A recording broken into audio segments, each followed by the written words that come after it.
Bienvenue sur Que des numéros 10 Agile, le podcast qui te livre tous les secrets pour bâtir une équipe qui ne démissionnera pas dans 6 mois. Je suis Christophe et mes invités sont des managers, des coachs, des leaders du monde agile. Avec eux, nous allons décrypter leur parcours, leur réussite et leur passion de bâtir des équipes performantes sans négliger l'humain. Sans plus attendre, place à l'épisode du jour.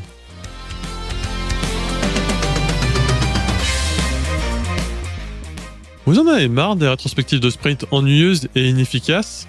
Découvrez Nitro, l'outil de rétrospective en ligne numéro 1 en France. Avec plus de 60 activités prêtes à l'emploi, vous allez enfin découvrir ce qu'est un moment d'équipe, ludique et efficace. En plus d'offrir la meilleure expérience de rétrospective, Nitro vous permet aussi de vérifier l'état de santé de votre équipe et de mesurer l'impact des plans d'action à travers le temps. Nitro rassemble donc tout ce qu'il vous faut pour aider votre équipe à s'améliorer en continu. Aujourd'hui, Nitro est adopté par plus de 48 utilisateurs à travers le monde et compte parmi ses clients L'Oréal, Decathlon ou Leroy Merlin. Je vous invite donc à essayer Nitro gratuitement dès aujourd'hui. Et je vous donne rendez-vous sur le site nitro.io/fr. Ça s'écrit Nitro, N-E-A-T-R-O. Plus d'informations dans les ressources de l'épisode.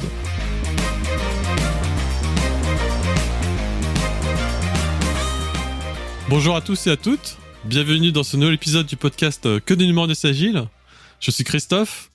Et aujourd'hui, j'ai l'honneur d'accueillir Jean-Christophe Pagès. Jean-Christophe, c'est quelqu'un que je suis sur LinkedIn depuis des mois et des semaines. Et on va se dire les choses. Hein. C'est une des figures marquantes d'agilité sur LinkedIn. Et je suis très heureux de l'accueillir. Jean-Christophe, est-ce que tu veux te présenter rapidement ? Salut Christophe. Écoute, moi c'est Jean-Christophe Pagès. Merci déjà de me suivre sur LinkedIn, c'est vraiment sympa. Moi, je suis un coach agile freelance. Je travaille en ce moment comme Scrum Master dans un grand groupe hôtelier. Je suis également Professional Scrum Trainer chez Scrum.org. Donc c'est vraiment un truc moi qui me plaît, qui me botte, c'est vraiment d'accompagner les individus, les équipes, tu vois, à gagner en termes de confiance, de sens et finalement à devenir meilleurs et à donner le meilleur d'eux-mêmes et finalement de s'éclater au boulot. Moi, on me définit un peu comme le pompier des équipes en difficulté. Généralement, c'est quand tu as des équipes qui vont pas bien, qui sont un peu au bord du gouffre, au fond du trou, c'est en général là où on m'appelle. Donc j'interviens sur des équipes qui vont pas très bien et puis l'idée c'est vraiment leur faire remonter la pente et leur redonner goût à travailler. Eh ben là, tu me tends la perche. Tu me tends la perche. Donc, je sais que tu as eu plusieurs métiers dans ta vie. On en parlera plus tard. Mais vu que tu accompagnes les équipes, justement, partons là-dedans. Comment tu arrives à motiver une équipe justement qui est en difficulté et que tu dois reprendre en main ? Partons sur ça, si tu veux, Jean-Christophe. Ouais, pas de souci. Écoute, je pense que les équipes démotivées en ce moment, avec ce qui se passe actuellement dans le monde, dans les entreprises, dans les équipes, je pense que c'est un peu monnaie courante. Moi, les trucs que j'entends souvent, c'est voilà, écoute, on sait même pas pourquoi on travaille, de la reconnaissance, on n'en a pas, on fait toujours la même chose, personne nous écoute, on nous laisse crever, etc., etc. C'est toujours le genre de choses qu'on entend. Et en face, souvent, t'as pas trop de répondants. T'as, hey les gars, on va installer un baby-foot et café gratuit, corbeille de fruits, hein. Ça devrait motiver tout le monde. Et généralement, alors ça, c'est très, très caricatural, mais ça marche pas du tout. Ça marche pas du tout. Pourquoi ça marche pas? Parce que là, clairement, faut distinguer deux types de motivation. D'une part, la motivation extrinsèque et d'autre part, la motivation intrinsèque. La motivation extrinsèque, c'est effectivement tout ce qui est facteur externe qu'on va apporter aux gens, c'est-à-dire par exemple un salaire, ça peut être la carotte et le bâton, ça peut être, j'en sais rien, un statut social, une promotion, des récompenses, des choses comme ça. Et de l'autre côté, tu as ce qu'on appelle la motivation intrinsèque. La motivation intrinsèque, c'est ce qui va remuer les individus au fond. C'est ce qui va leur donner envie de se lever chaque matin. Et ça, c'est ce qu'il faut absolument chercher à la fois chez les individus et dans une équipe. C'est les faire lever chaque matin. Alors, j'ai quelques facteurs de motivation intrinsèque. Si ça t'intéresse, Christophe, avant qu'on attaque le point. Vas-y. Ouais, j'en ai recensé quelques-uns. Bon, il y a les plus connus qui viennent des Moving Motivators. Je vous le conseille, c'est un jeu qui est issu du Management 3.0, Moving Motivators. Il y en a quelques-uns, c'est par exemple avoir un sens à ce que tu fais, donc ouais, trouver du sens aussi bien en termes d'individu que d'équipe, avoir l'autonomie, parce que quand t'as un manager qui est sur ton dos, qui fait du micromanagement, qui est contrôlant, que t'as pas l'autonomie que tu veux, quand on dit à des experts ce qu'il faut faire et comment faire, sérieux, t'as pas envie de te lever chaque matin, quoi. Faut de la reconnaissance, faut que ça résonne aussi avec tes valeurs. faut que tu trouves aussi de la maîtrise dans ce que tu fais. C'est aussi important que le travail que tu fais puisse être à la fois à ta portée et puisse être à la fois challengeant. Et puis aussi pouvoir avoir de l'influence. Et ça, l'influence, j'aime beaucoup, puisque quand t'es coach agile ou quand t'es Scrum Master, t'as énormément d'influence sans avoir de pouvoir hiérarchique. Et ça, franchement, j'adore. C'est vraiment quelque chose qu'il faut acquérir. Et tout ça, faut que ce soit dans un environnement de soutien et de confiance. C'est vraiment important. Et ça, souvent, les équipes l'ont pas. Donc, qu'est-ce qu'on va travailler? Tu sais, j'ai parlé rapidement des moving motivators qui peuvent être un début et se dire, tiens, qu'est-ce qui manque à l'équipe aujourd'hui pour aller retrouver du sens? Qu'est-ce qui manque aujourd'hui pour avoir l'autonomie, etc., etc. Ou sinon, t'as les 3 piliers de Dan Pink qui vient du bouquin qui s'appelle Drive. C'est autonomie, mastery et purpose. Donc, est-ce que les individus, est-ce que les équipes aujourd'hui ont l'autonomie nécessaire? Pour avoir l'autonomie, ça passe par quoi? Pour avoir de l'autonomie, il faut déjà que les équipes aient un objectif commun. Si t'as pas d'objectif, tu peux pas les laisser s'autonomiser. Au-delà de l'objectif, il leur faut aussi un cadre. Alors ça peut être un cadre qui est apporté par un cadre de travail comme Scrum, ça peut être apporté par l'équipe elle-même avec des working agreements, des choses comme ça. Et il faut de la sécurité psychologique dedans. Mais on y reviendra un petit peu dessus plus tard. Le purpose, c'est le sens. Donc, comment est-ce que l'équipe peut trouver du sens dans ce qu'elle fait? Là, clairement, ça serait bien que l'équipe ait une vision d'équipe, une vision produit. Après, ça dépend si c'est vraiment une équipe produit ou une équipe à part qui travaille pas forcément sur un produit. Il faut vraiment que les développeurs, les équipiers comprennent pourquoi ils travaillent, pourquoi ils créent un produit. Donc ça passe par une vision, ça passe par un objectif de produit, ça passe par des objectifs de sprint, et ça, c'est souvent des choses qu'on ne voit pas. Quand j'arrive dans des équipes en difficulté, commence à creuser, vous avez des objectifs de sprint, un objectif de sprint par sprint, la réponse est souvent non. Déjà, on peut peut-être commencer par là. On peut peut-être déjà se dire, tiens, posons-nous un objectif, et ça sera beaucoup plus facile après d'être aligné, de garder le focus, de s'engager et de pouvoir après rendre le travail un petit peu flexible. Et puis le dernier point, c'est la maîtrise. Donc la maîtrise, effectivement, c'est se dire, est-ce que mon équipe a suffisamment de défis? Est-ce qu'elle peut expérimenter des choses? Est-ce qu'elle a des moments d'apprentissage? J'en sais rien. Et, par exemple, ça peut être des moments d'expérimentation, faire des hackathons, faire de l'innovation. Moi, j'aime bien aussi au début faire faire à l'équipe, par exemple, une matrice de compétences. Et ça, je travaille fréquemment avec le manager et l'équipe. Et donc, en fait, on ressent simplement de quelles compétences on a besoin pour répondre, pour fabriquer ce produit. Quelles sont les compétences dont on a besoin?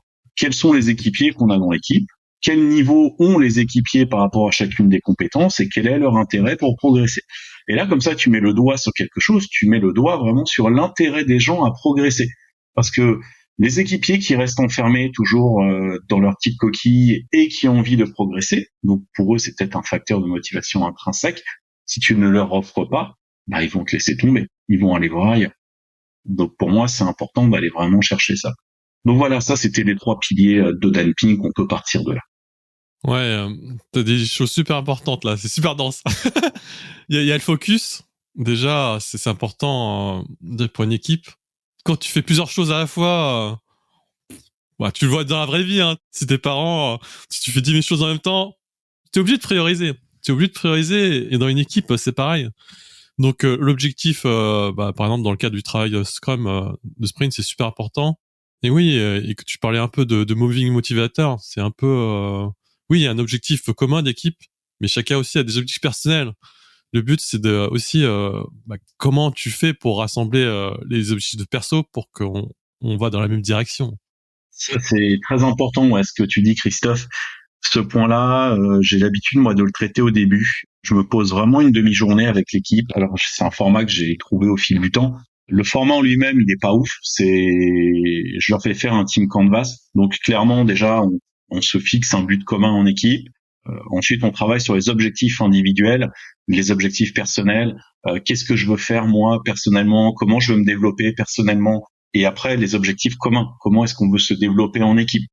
Ensuite, on travaille sur des valeurs d'équipe, puis on travaille sur un working agreement. On peut suivre un petit peu cette trame-là, ça marche plutôt bien.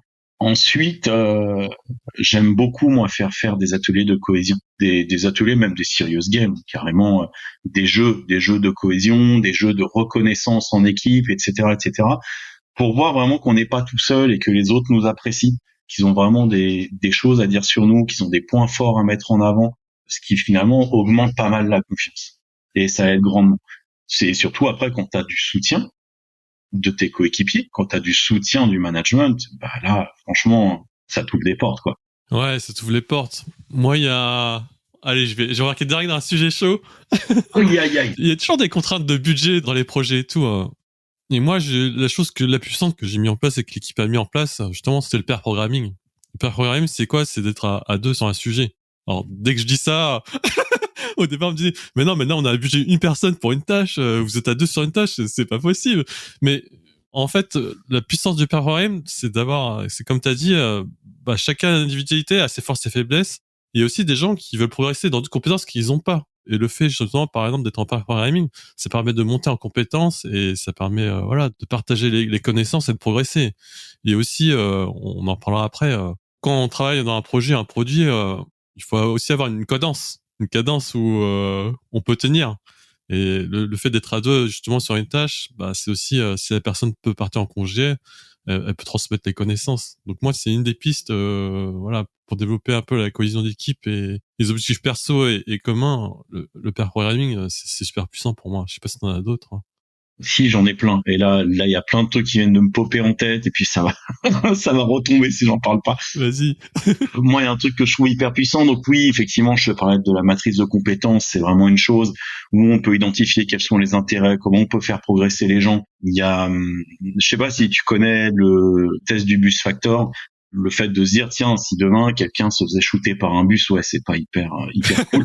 On dit, allez, si demain quelqu'un gagne au loto dans l'équipe et qui quitte l'équipe du jour au lendemain, est-ce qu'on est encore capable, nous, en tant qu'équipe, de créer un incrément de valeur utilisable à chaque sprint? Donc ça, si la réponse est non, faut vraiment s'interroger. C'est, oups, là, on a peut-être un angle mort. Effectivement, si on perd telle ou telle compétence, on sera plus capable de livrer tel incrément parce qu'il n'y a qu'une personne dessus. Donc, qu'est-ce qu'on va faire? On va réfléchir à un petit plan. Alors, est-ce que c'est un plan de formation pour faire monter des gens en compétences? Est-ce que c'est du pair programming? Est-ce que c'est des choses comme ça? Le pair programming, ouais, ça fonctionne très bien. Mais souvent, les développeurs sont pas très très chauds pour en faire, puisque c'est souvent, tiens, c'est un peu chacun mon item, chacun ma tâche. Il y a déjà une notion de responsabilité dont il faut parler. C'est se dire que le sprint backlog, il appartient à l'ensemble des développeurs. D'accord? C'est pour ça, et là je donne une astuce, c'est pour ça que généralement je demande aux développeurs de ne pas mettre de responsable sur les items. Alors que tu sois sur Jira, Azure ou sur des post-it, peu importe. Tu n'attribues pas de porteur à un item. Sur des tâches, c'est ok, mais pas sur des items. Comme ça montre que la propriété est collective. Parce que souvent le réflexe est de se dire, oups, il y a déjà quelqu'un dessus, c'est bon, c'est son problème. Alors ça, on n'en veut pas. Clairement, on n'en veut pas. Déjà, t'as un souci là-dessus, et t'as un souci à te dire, est-ce qu'ils ont vraiment un objectif de sprint sur lequel ils sont engagés? Parce que moi, j'entends un dev qui dit, c'est pas moi qui suis dessus, le gars est en vacances, c'est pas mon problème. J'ai déjà une équipe, je me dis, tu vois, l'état d'esprit, c'est pas, on réussit ensemble, on échoue ensemble. Donc là, déjà, il y a un problème. Donc il va vraiment falloir se motiver autour d'objectifs. Le deuxième truc qui fonctionne, et ça, je l'utilise pas mal et ça marche plutôt pas mal, c'est de limiter le whip. Limiter le whip, c'est quoi? C'est de se dire, voilà, le travail qui est en cours, on a plusieurs items qui sont en cours de travail dans le sprint. En fait, on va simplement se mettre une limite du nombre d'items sur lesquels on peut travailler en simultané, en même temps. Imaginons, j'ai 4 développeurs, comme c'est mon cas actuellement dans ma mission. Et regarde, si tu te mets une limite de whip à 3, tu sais qu'il va pouvoir y avoir, par exemple, que 3 items qui vont être développés en même temps. Alors, une limite de whip à 3 sur la colonne développement, évidemment. Ce qui fait que ça va contraindre ton flux. Tes développeurs, t'en auras toujours un qui va dire, et moi, je fais quoi? Toi, justement, tu peux peut-être aller aider les autres. Tu peux peut-être aller te mettre en pairing avec un autre. Alors, tout se perd pas, Christophe, parce que, évidemment, si t'es sur des petits tickets qui n'ont pas beaucoup de complexité, qui n'ont pas beaucoup d'enjeux, ça peut se faire, je pense, en solo. Mais je pense à des tickets un petit peu plus gros où ça requiert un petit peu plus de compétences, un petit peu plus d'échanges. Là, clairement, quand tu limites le whip, ça pousse un petit peu plus à la collaboration. Ouais, moi j'ai une histoire sur ça. Moi, mon équipe, on est plus d'une dizaine de personnes. Et au départ, on n'avait qu'une QA-testeuse. On n'avait qu'une testeuse. Donc quand l'équipe était petite, il y avait genre 3 à 4 développeurs. Ils s'occupaient de tests de toutes les tâches. Ok, pourquoi pas. Au fur et à mesure, l'équipe a grossi, arrivé à une dizaine, mais on n'avait toujours qu'une testeuse, tu vois. Qu'est-ce qui se passe? C'est à la fin, tout le monde a ses tickets, elle se retrouve avec 10 tickets au bout de 3 jours. Et au départ, quand j'avais pris cette mission-là, j'avais un dev, il disait oui, on voit bien que la colonne de tâches, elle se bouscule, il y a beaucoup de tâches sur les tests, mais moi, mon périmètre de ma mission, c'est de développer. Et je lui dis oui, mais vous êtes aussi là pour délivrer de la qualité. Donc, comment on fait justement pour... il y a un embouteillage, comment on fait justement pour avancer, hein. Donc, c'est comme ça qu'ils sont commencés à se dire, ok, on a une testeuse, mais on va l'aider. On va l'aider parce que ça sert à rien de commencer des autres tâches si c'est pas fini. Parce que la définition du fini, en agilité, tu connais. Si c'est pas done, c'est pas fini, c'est pas fini. Et dans la définition du fini, il y a aussi tester et délivrer pour tester et pour que ça puisse partir en prod. Donc c'est super important justement de limiter les tâches en cours et de terminer et d'aller jusqu'au bout, hein. Et ça permet aussi justement de partager, comme tu dis, les responsabilités. Oui, et les testeuses, oui, t'es développeur, mais vous êtes une équipe, vous pouvez vous aider. Et c'est comme ça que ça avance. Donc voilà, c'était ma petite parenthèse. Ça me rappelle des anciens souvenirs parce que maintenant c'est plus comme ça, tu vois. Mais au départ, je me suis dit, ah ouais, c'est vrai, chacun était dans son coin. Moi, j'ai fini ma tâche et je prends notre ticket, tu vois. C'est vrai. Mais tu vois, c'est encore une question de responsabilité collective. Encore une fois, tu sais, on dit la qualité, c'est l'affaire de tous. Je rappelle quand même que juste l'imputabilité principale d'une équipe Scrum, c'est de créer un incrément de valeur utile, utilisable à chaque sprint. Donc il n'y a pas de c'est pas mon problème, si ça marche pas, c'est pas moi. Il n'y a pas de truc comme ça. C'est une imputabilité collective qui impute à l'équipe entière. Scrum aussi te dit, puisque là, bah, écoute, on est en train de parler de Scrum en ce moment, restons-y. Scrum aussi te dit qu'effectivement, il n'y a pas de titre particulier chez les développeurs. Un développeur est un développeur. À pas confondre avec le mot developer. Là, on se parle vraiment de développeurs de produits. Et dedans, on trouve des codeurs, on trouve des testeurs, on trouve toute une panoplie de personnes qui prennent la casquette développeur. Donc effectivement, comme tu dis, il faut un moment que les développeurs se disent, on a la responsabilité collective de créer cet incrément de valeur utile, utilisable à chaque sprint. Qu'est-ce qu'on peut faire? Alors, dans ces cas-là, est-ce que déjà l'équipe a défini une definition of done? Ça arrive encore de tomber sur des équipes qui n'en ont pas, ou des équipes qui se sont vues imposer une definition of done par d'autres personnes que l'équipe, des architectes ou des gens comme ça. Donc déjà, se poser avec un petit atelier, faisons un atelier definition of done, invitons tout le monde, tous les développeurs, PO, Scrum Master, même des personnes, des parties prenantes externes à l'équipe, plutôt tech, comme des architectes ou quoi, et on va refaire une definition of done. Et là, comme ça, toi, tu peux un petit peu pousser, posant quelques questions puissantes à tes développeurs, et alors, ça ressemblera à quoi un item terminé qui serait testé, etc., etc. Ok, par qui? Bah, par le testeur. Non, par le testeur. Faut que ce soit par tout le monde. Et vous, comment développeur, enfin codeur, vous pouvez intégrer justement cette notion-là en amont, dès le début justement de votre phase de développement. Tu vois, faut vraiment qu'ils se sentent développeurs de produits plus que des simples codeurs. Donc ouais, il y a vraiment une responsabilité collective là-dessus. Et puis le fait de limiter le whip, tu sais, comme on disait, ça permet un moment quand tu vois qu'il y a un goulet d'étranglement, qu'au niveau du test, on se récupère une dizaine de tickets, là c'est pas possible. Si tu limites ton whip à 2, bah qu'est-ce que ça va faire? Ça va bloquer dans les colonnes d'avant parce que on pourra plus rien tirer dans la colonne test. Donc ça va bloquer bien avant et encore avant et encore avant, et les développeurs pourront plus tirer de tickets pour travailler dessus parce que justement tout le tableau sera encombré.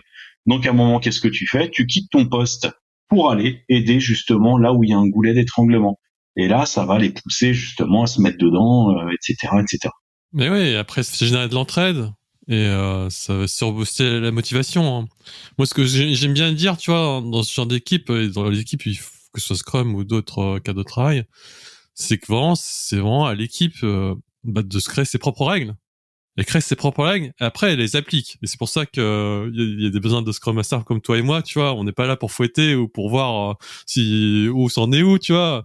Non, c'est juste des fois leur poser la question et les rappeler les règles qui se sont eux-mêmes fixées en fait. C'est comme tu dis, si c'est un manager ou si c'est un Scrum Master ou un coach il faudrait que fasse ça parce que ça fait partie des best practices. Enfin, c'est des bonnes choses à faire, il faut le faire, tu vois. Si ça marche, ok, ils vont dire ok. Ça veut dire que la prochaine fois, s'il y a des nouvelles règles à faire, bah ils vont attendre. Ils vont attendre que je leur propose le truc. Et si ça marche pas, voilà, c'est fini. Là. Enfin là, c'est foutu. L'équipe est démotivée. Et va se dire absence de responsabilité. C'est le gars, il nous a dit de faire ça, ça marche pas. Bon voilà.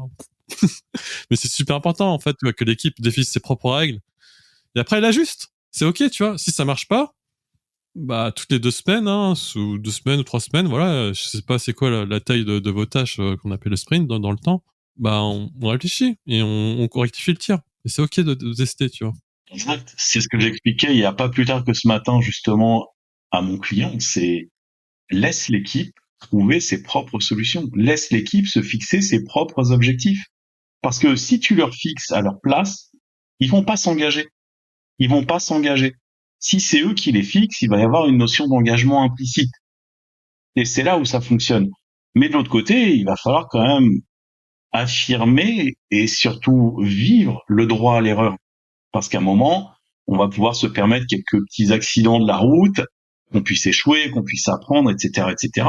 Alors c'est super bien de fêter les succès, c'est très bien aussi de fêter les échecs, mais ce qu'on veut aussi avant tout, c'est fêter les apprentissages. Qu'est-ce qu'on a appris justement de nos échecs? Et ça, par exemple, on peut faire justement des petites sessions comme ça en début de rétrospective. Alors, sur quoi on a foiré? Qu'est-ce qu'on a appris? Super, machin, et hop, on va boire une bière. Tout est bon pour aller boire une bière d'ailleurs. Puis, effectivement, comme tu dis, il y a aussi une question de confiance. Parce que, pourquoi je parle de la confiance? C'est que quand tu as de la confiance dans une équipe, on va pouvoir faire preuve de transparence, justement. Quand il y a des choses qui vont pas. Comme tu disais, effectivement, c'est bien de tester des choses. Moi, je vois des équipes qui testent des choses, qui parfois échouent et qui s'arrêtent là, et qui sont démotivées. Mais il faut pas oublier qu'il y a la boucle empirique, transparence, inspection, adaptation. Donc c'est bien effectivement de rendre les choses qui vont bien, les choses qui vont moins bien, la progression du travail, les artefacts, etc. Toutes ces choses-là transparentes pour pouvoir les inspecter, voir s'il y a des dérives, voir où est-ce qu'on a foiré, où est-ce qu'on a réussi, etc. pour pouvoir finalement adapter. Mais pour ça, en amont, pour faire preuve de transparence, il faut quoi? Il faut de la confiance. Et ça, la confiance dans l'équipe, pas toujours facile à avoir.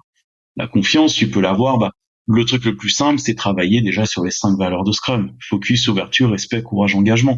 Comment on fait pour être davantage focus sur notre travail? Tu vois, l'équipe trouve des solutions, j'en sais rien. Limiter le whip, avoir un objectif, etc., etc. Est-ce qu'on est toujours focus sur les bonnes choses? L'ouverture, est-ce qu'on est ouvert au changement? Est-ce qu'on est ouvert aux défis? Est-ce qu'on est ouvert à la culture les uns les autres? Est-ce qu'on est ouvert justement à aller voir l'utilisateur pour comprendre vraiment sa problématique, son besoin, etc., etc. Le respect, oui, non seulement entre nous, mais le respect aussi de l'utilisateur, le respect des parties prenantes à pas développer des choses inutiles, le respect aussi du cadre de travail, le respect de Scrum, hein, tout simplement, ou le respect d'autres choses, le respect du cadre, le respect de nos working agreements aussi. Le respect du temps. Moi, en ce moment, Oui, je suis en guerre avec ma boîte sur un sujet, c'est sur le temps. Dans le sens où je suis pas là pour fouetter ou pas, mais dans le sens où on a beaucoup de meetings. Si t'as plus de 5 minutes de retard, tu peux pas, tu vois. Enfin, c'est soit tu préviens, enfin, tu peux pas débarquer à un meeting à 10 minutes après ou même 6 minutes après. Hein. Il y a tout le monde qui t'attend. Et même, je vais être dur, hein. Mais oui, le temps, c'est aussi de l'argent, tu vois. Enfin, c'est horrible de dire ça, mais ton temps, il vaut bien plus que ça, tu vois. Enfin, tu vas prendre du temps sur d'autres personnes, puisqu'après, les réunions s'enchaînent et puis tu finis à 18h30, 19h, tu vois. Ah oui, on a pris du retard et tout. Non, sans ça, par contre, quand j'ai commencé à mettre en place les standards d'équipe, c'est plus de 5 minutes, la réunion elle est annulée, c'est terminé. Hein. Il y en a pas, tu vois. Au début, je me dis mais t'es fou, enfin t'es fou de faire ça, enfin mais testons. Et finalement, ils ont vu la valeur en fait, ils ont vu la valeur, ils ont dit non mais c'est vrai, il faut respecter notre temps, c'est trop important.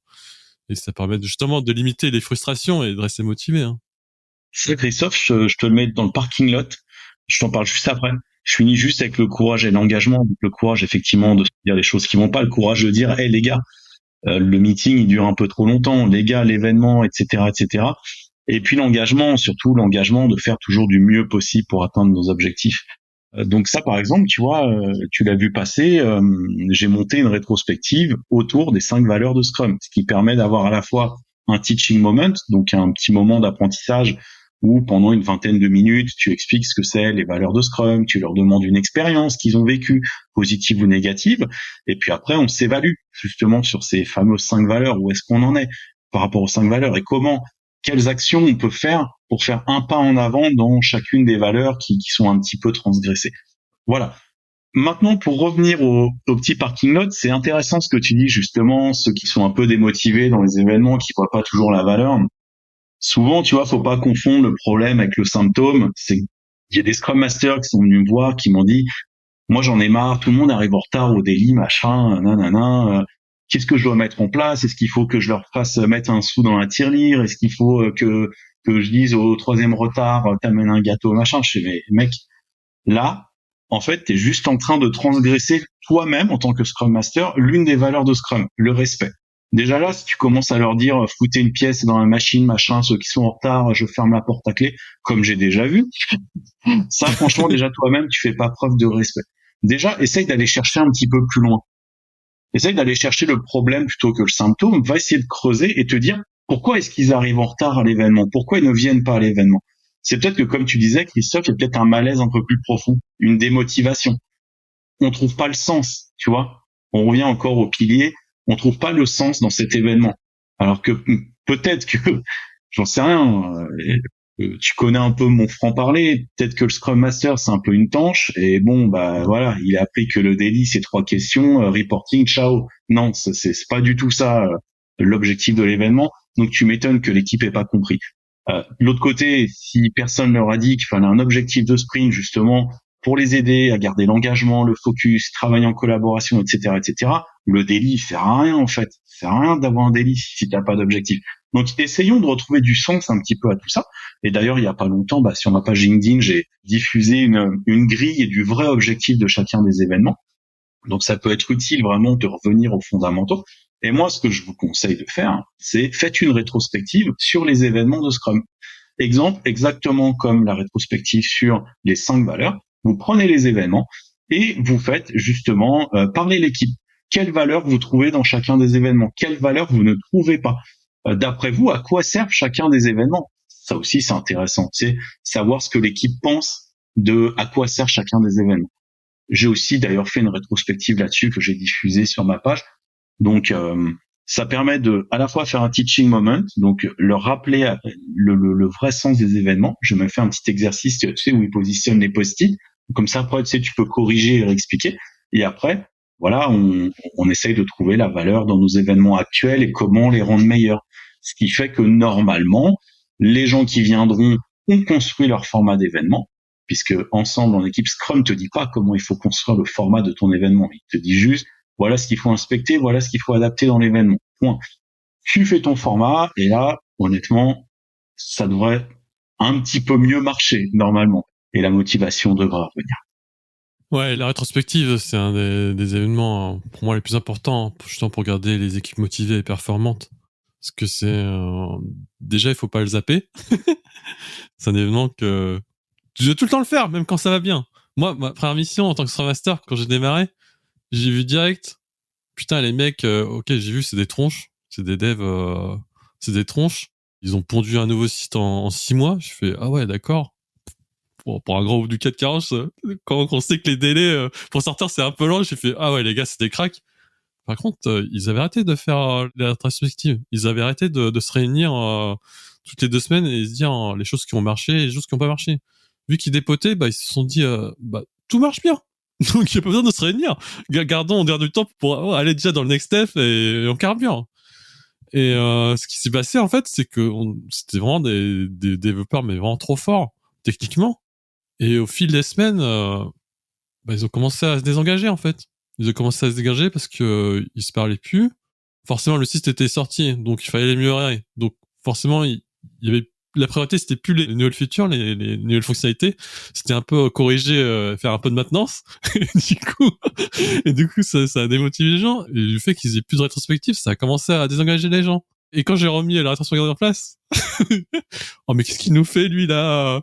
On va perdre encore 2 ans, tout va bien et tout. J'ai dit, non, on le met en place, on teste, on teste et voilà. Et donc les 3 premières rétrospectives pendant 2 mois, ça s'est bien passé dans le sens où c'est vrai que c'est bien d'avoir un moment d'échange entre nous et tout. Et au bout de 2 mois, ça commençait à s'engueuler. Ça commençait à s'engueuler, mais c'est normal. Vu qu'ils ont pas pris le temps de passer du temps ensemble et se dire les choses et se dire aussi des choses qu'on aurait pu améliorer et qu'ils se le disaient pas, et ben, le fait d'avoir remis ça en place et se dire les choses, il commençait à avoir des conflits. Mais c'est super important, en fait, d'avoir des conflits. Justement, je te mets là-dedans. Hein. Parce que ça permet justement de générer des nouvelles idées, justement, d'engager l'équipe et se remettre, dans le droit chemin. Ok, on n'est pas d'accord. Ok, il y a ce problème-là. Bah, qu'est-ce qu'on fait ensemble pour avancer? Parce que si c'est une réunion où ça va pas, ça c'est cela, le manager, ça va pas, enfin le client nous demande ça, c'est toujours pareil. Ok, on a la liste des plaintes, mais qu'est-ce qu'on fait ensemble, tu vois, pour avancer. Donc ouais, je vais te lancer sur ça justement pour finir sur ce sujet-là. Je vois, tu vois, plusieurs anti-patterns. Là, t'en as cité un. Il y a l'anti-pattern de la rétro bisounours. C'est tout va bien, qu'est-ce qu'on prend comme action? On se fait un repas en équipe. Ok. Clairement, là, derrière, interroge-toi, est-ce qu'il y a la sécurité psychologique suffisante dans l'équipe? Est-ce qu'ils osent se dire les choses? Parce que souvent, les rétros qui finissent comme ça, bah oui, ça va finir par, bah, comme on n'a jamais rien à se dire, on va peut-être arrêter de le dire. On va peut-être arrêter de faire des rétrospectives. Ok. T'as quoi comme anti-pattern? T'as l'anti-pattern de l'équipe qui est sous l'eau. L'équipe qui a pas le temps.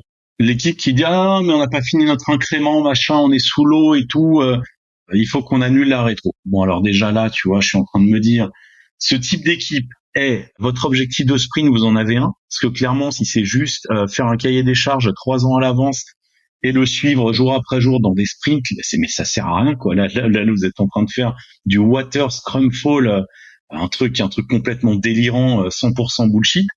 Donc déjà, est-ce que vous avez possibilité déjà de travailler sur votre produit, d'inspecter, adapter et de vous fixer des petits objectifs à chaque sprint, des objectifs atteignables, vos objectifs de sprint. Ce qui fait que votre travail, vous allez pouvoir l'adapter en cours de sprint. Ce qui fait que quand vous voyez que c'est un petit peu serré, on peut peut-être simplifier l'incrément, on peut peut-être enlever des items qui ont peut-être un petit peu moins rapport avec l'objectif de sprint. Ce qui fait qu'en fin de sprint, on arrive déjà beaucoup plus confiant et généralement, on atteint l'objectif de sprint. Donc là, on a le temps de se poser. Les équipes qui clairement te disent pas le temps, la rétro, de toute façon, machin, il faut absolument qu'on livre un truc sur le marché, là, machin. Moi, je leur dis, ok, je vous pose juste une question, parce que là, clairement, si vous n'avez pas le temps, là, à quoi c'est dû? Bah, on a eu un problème dans le pipeline, machin, nanana. Ah bon? Quel type de problème? Qu'est-ce qui s'est passé? Bah, il y a eu ça et ça et ça. Ouais, mais attendez, juste là, si on se pose 5 minutes, même pas 2 minutes, il aurait fallu faire quoi là, juste pour résoudre le point? Ouais, on pourrait tenter ça. Qu'est-ce que t'en penses? Ouais, ça. Bah voilà, votre rétro, vous venez de la faire. Ça a duré 10 minutes. Mais au moins, votre problème principal qui vous empêche de livrer justement dans les temps, de terminer votre incrément pendant le sprint, bah là, vous venez juste d'en parler et de le lever. Donc finalement, même si votre rétro a duré 5 ou 10 minutes, clairement, vous en avez parlé, vous avez déjà trouvé une action. Donc ça, l'équipe, tu vois, tu peux filouter un petit peu comme ça. Bon, après, ça arrive pas souvent, hein, mais si vraiment, faut leur dire, ok, mais si vous n'avez pas le temps de faire la rétro, pourquoi vous n'avez pas le temps? Pour quelle raison? Et là, tu creuses un petit peu. Ok, puis bah t'as la rétro où bah finalement l'équipe en a marre de à chaque fois se dire bah il y a ça qui va pas, il y a ça qui va pas, il y a ça qui va pas. C'est soit l'équipe elle se prend aucune action, elle fait que se plaindre, comme tu disais Christophe, ou soit l'équipe elle se prend des actions, mais des actions qui au final foirent à chaque fois. Donc ça aussi c'est un anti-pattern parce que souvent c'est des actions qui sont pas assez poussées.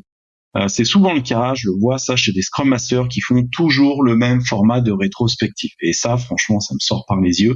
Il y a tellement de formats de rétrospective. J'en ai sérieux, j'ai dû en faire une cinquantaine moi, et j'en invente à chaque fois. Tiens, la semaine dernière, j'ai fait une rétro Lego Serious Play. Ça a été un truc de ouf, justement. Je les ai fait travailler ensemble sur un modèle partagé de comment s'est déroulé notre sprint. Ils l'ont déjà fait individuellement. Ensuite, on a créé un modèle partagé du sprint, comment on l'a vécu tous ensemble. Donc c'est super, on a vraiment découvert qu'il y a des gens qui vivaient des choses différentes. Et là, on s'est dit, ah, mais on pensait pas que machin se sentait comme ça avec un tel, etc., etc. Et ce qui a permis après de leur faire construire un modèle sur, bah, qu'est-ce qu'on pourrait faire justement pour rendre notre équipe beaucoup plus efficace, beaucoup plus engageant, etc. Donc ils ont construit un modèle, ils ont créé des connexions avec leur modèle partagé, et finalement ils se sont pris des actions sans s'en rendre compte. Et ça a été des actions de ouf. Ils s'en sont même pas rendus compte. Tu vois, il y a des formats où tu peux vraiment pousser dans ces retranchements sans qu'elles s'en rendent compte. Ouais, t'as travaillé l'empathie en fait. Comme tu disais, il y a des choses et ça change tout en fait. Quand tu connais les forces, ok, mais aussi les faiblesses et les points où les gens sont un peu moins à l'aise. Enfin, chacun peut apporter une solution en fait, une pierre à l'édifice et c'est super important justement pour garder les équipes engagées et motivées. Hein. Ok, Jean-Christophe. Je sais pas si il nous reste un dernière chose que t'as pour compléter. Ouais, juste un petit histoire de conclure. On a parlé un peu des moving motivators au début. Ça marche bien aussi en rétrospective. Ça marche pas que en one-to-one. Faire un moving motivators avec quelqu'un, ça marche super bien. Mais vous pouvez aussi tenter la rétrospective moving motivators où justement, ok, ils vont en faire un individuel, mais après, on construit un moving motivators collectif pour l'équipe. Et on voit quels sont les motivateurs intrinsèques de l'équipe. Et on va pouvoir prendre des actions là-dessus. Donc ça rebondit sur le fait qu'il y a plein de formats de rétro, éclatez-vous, il y en a plein. Moi, j'en propose tout le temps, de toute façon, et je diffuse aussi. Et puis après, franchement, éclatez-vous, quoi. Ok, Jean-Christophe, on va passer sur la dernière partie du podcast. Je vais te cuisiner un peu sur ton état d'esprit et sur ton mode de vie. Généralement, je ne coince jamais les gens, mais t'es pas obligé de répondre à mes questions. Donc on va y aller, Jean-Christophe. Si une journée, tu faisais plus de 24 heures, qu'est-ce que tu ferais? Bordel. Ça faisait plus de 24 heures. Déjà, tu sais, j'aimerais passer beaucoup plus de temps à vulgariser ce que c'est que l'agile, à défoncer du bullshit et tout.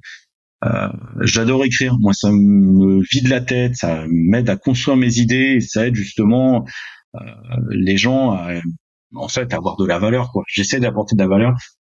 J'essaie de trouver le temps. Je le fais fréquemment, mais si les journées faisaient un petit peu plus de 24 heures, je pourrais un petit peu plus écrire sur le sujet de l'agilité, vulgariser davantage. Si ça faisait aussi un peu plus de 24 heures, je ferais un peu plus de sport. Parce que j'ai vraiment besoin, j'ai vraiment envie, j'aime ça, et c'est vrai que les journées sont beaucoup trop courtes. Ok, Jean-Christophe. Est-ce qu'il y a un conseil qu'on donne souvent et pour lequel t'es pas d'accord? Un conseil qu'on donne souvent, pour lequel je suis pas d'accord, ouais, j'en vois un circuler. Bon, après, tu vois, ça, maintenant, à force de le voir, je laisse un peu couler. Mais c'est surtout de dire, ok, alors il y a un truc sur lequel je suis d'accord, c'est effectivement les cadres de travail en agile, ça ne reste que des outils. Scrum principalement, c'est un cadre de travail qui aide des équipes, des gens à créer de la valeur dans un environnement complexe. Mais souvent j'entends, mais c'est un cadre de travail agile. Donc comme c'est agile, eh ben il faut l'adapter, il faut changer des choses dedans. Mais non, là je suis pas d'accord. Justement, Scrum est hyper léger. Il y a très peu d'éléments prescrits dedans. Et c'est ça en fait qui construit la mécanique de l'empirisme. C'est ça qui vient soutenir l'empirisme. C'est ça qui vient finalement faire qu'on réussit à créer de la valeur dans un environnement complexe. Mais par contre, oui, apporter des pratiques complémentaires dedans, c'est OK, il n'y a pas de souci.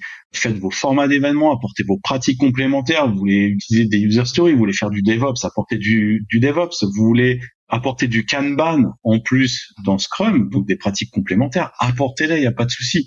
Mais pitié, ne touchez pas aux événements, ne touchez pas aux responsabilités, aux artefacts et leurs engagements. C'est ça qui soutient les piliers de l'empirisme. Donc s'il vous plaît, n'y touchez pas. Voilà, c'est ça le truc que je veux dire. Ok, Jean-Christophe. Si tu ne faisais pas ton métier, ce métier-là, qu'est-ce que tu ferais? Alors écoute, si je faisais pas coach agile, j'aurais aimé faire instructeur de plongée. J'adore la plongée sous-marine, j'en fais depuis un petit moment déjà. C'est vraiment quelque chose qui me passionne. Je trouve vraiment un équilibre là-dedans, dans la plongée sous-marine, et franchement, ça m'aurait vraiment plu de devenir instructeur de plongée. Et puis après, aller m'installer sur une île, machin, très loin. Voilà. Ah bah là, tu me tends la perche. Aïe. On va ça en deux temps. Vas-y. Déjà, quel voyage qui t'a le plus marqué? Des voyages, j'en ai fait quelques-uns. Il y en a plus qui m'ont un petit peu plus marqué que les autres. Moi, tu sais, je suis très mer, sable blanc, plongée et tout, donc je vais plus avoir une appétence sur des spots, sur des voyages où on est vraiment plus proche de la mer, où la mer est un peu l'élément principal. J'aurais dit la Guadeloupe. J'aurais dit la Guadeloupe. Et puis par contre, pour la richesse du voyage, j'aurais dit l'Afrique du Sud. Qu'est-ce qui t'a marqué en Afrique du Sud? Qui m'a marqué, écoute, déjà la première chose qui m'a marqué, c'est que j'ai réussi à me faire une entorse dans l'avion. Ben, ça, c'est incroyable. Si tu veux écouter la petite anecdote, j'étais dans l'avion et tu sais, il y a des petits programmes là sur l'écran. Et il y avait un programme d'étirement, genre étirez-vous dans l'avion. Bon, je commençais à en avoir marre, je crois que c'était 7 heures, 8 heures, 9 heures de voyage, je me rappelle plus. Et j'ai fait des étirements. Et je sais pas ce que j'ai fait, j'ai dû me claquer un truc à la cheville et pendant une semaine, une cheville, mais sérieux, grosse comme une cuisse. C'était impossible. Dans le circuit qu'on s'était préparé, c'était n'importe quoi. Je souffrais tellement. Donc déjà, moi, ça m'a marqué, ça. Et puis, ouais, effectivement, la culture, les paysages en Afrique du Sud. Autant des coins comme Johannesburg, là, t'es dans les terres, c'est vraiment culturel. Il y a des super belles choses à voir. T'as le parc Kruger à faire aussi, où là, vraiment, bah, tu vois enfin les vrais animaux de tes yeux qui sont pas dans un zoo et tout. Et quand tu vas vers le Cap, là, ça y est, ça devient la mer. Tu vois vraiment les éléments déchaînés, puisque le Cap, c'est pas juste la mer turquoise, calme et tout. C'est vraiment incroyable comme paysage, comme vie, comme. Enfin, en Afrique du Sud, vraiment une culture de dingue et des paysages de dingue. Ok. Du coup, ça m'amène à la deuxième question. T'étais en France, t'es parti longtemps au Canada, là t'es revenu. C'est quoi la prochaine destination pour te poser? Attends, tranquille, je me pose là déjà. Tu sais, avant le Canada, j'étais en région parisienne. Déjà, j'avais plus envie, vraiment. Canada, ouais, ça m'a fait changer beaucoup de choses déjà dans mes approches de travail, puisque tu vois, tu travailles avec des cultures différentes, qui sont très très très gentilles. Tu vois, il y a une culture qui est beaucoup plus basée sur le feedback, mais en même temps, de l'autre côté, c'est un peu moins cash que le français. Tu vois, quand il y a des choses à dire, des choses qui vont pas, le Québécois les dira pas de la même façon, ou les dira de façon beaucoup plus smooth, mais tellement smooth que tu le sens pas passer. Donc tu te rends pas compte qu'il y a un problème. Et donc ça, tu vois, c'est des façons de travailler différentes en termes culturels, et puis aussi pour la beauté des paysages canadiens, ça a été juste incroyable. Maintenant, bah écoute, c'est retour en France, dans le sud de la France. Pourquoi? Parce qu'il y a la mer et que je peux plonger. Donc pour l'instant, ça me va très bien. Et écoute, prochaine destination à réfléchir. Jean-Christophe, est-ce qu'il y a une question que tu aurais aimé que je te pose? Ouais, il y en a peut-être une. Tu sais que j'ai pas été que dans l'agilité. Et la question que j'aurais voulu que tu me poses, par exemple, ça aurait été, tiens, mais quel métier incroyable as-tu pu faire, un métier surprenant? Et puis, bah, je vais te répondre, écoute, moi, j'étais gendarme réserviste pendant 10 ans. J'ai servi mon pays pendant 10 ans comme gendarme réserviste. Donc, j'étais sur le terrain, en patrouille, en intervention, armé, absolument comme un gendarme classique. Donc, j'ai reçu une formation, j'ai passé l'APJA, agent de police et judiciaire adjoint, et puis ça m'a permis après justement d'intervenir directement sur le terrain en tant que gendarme, donc partir sur des interventions comme n'importe quel gendarme. Et ça a été juste incroyable et ça m'a pas mal aidé aussi dans ma carrière par rapport aux relations, au contact avec les gens. Voilà. Et qu'est-ce qui a fait qu'après, t'as arrêté ce métier-là, t'es passé directement après coach ou t'as fait encore autre chose? Non, je suis parti au Québec, donc j'ai dû démissionner. D'accord. Simplement. Bah, merci à toi, Jean-Christophe. C'était parfait.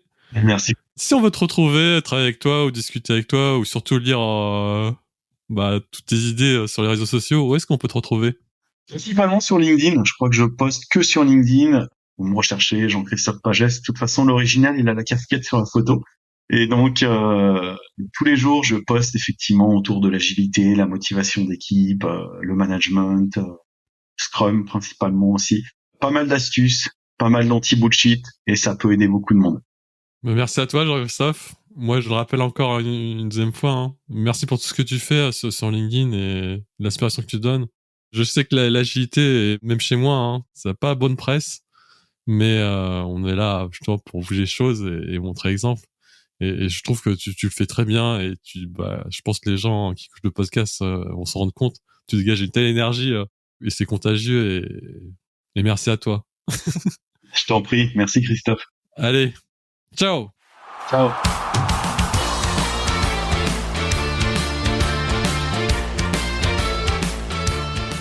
Si l'épisode vous a plu, n'hésitez pas à mettre 5 étoiles sur Apple Podcast et Spotify. Ça m'aiderait énormément pour la diffusion du podcast. Je vous remercie pour votre temps et à bientôt.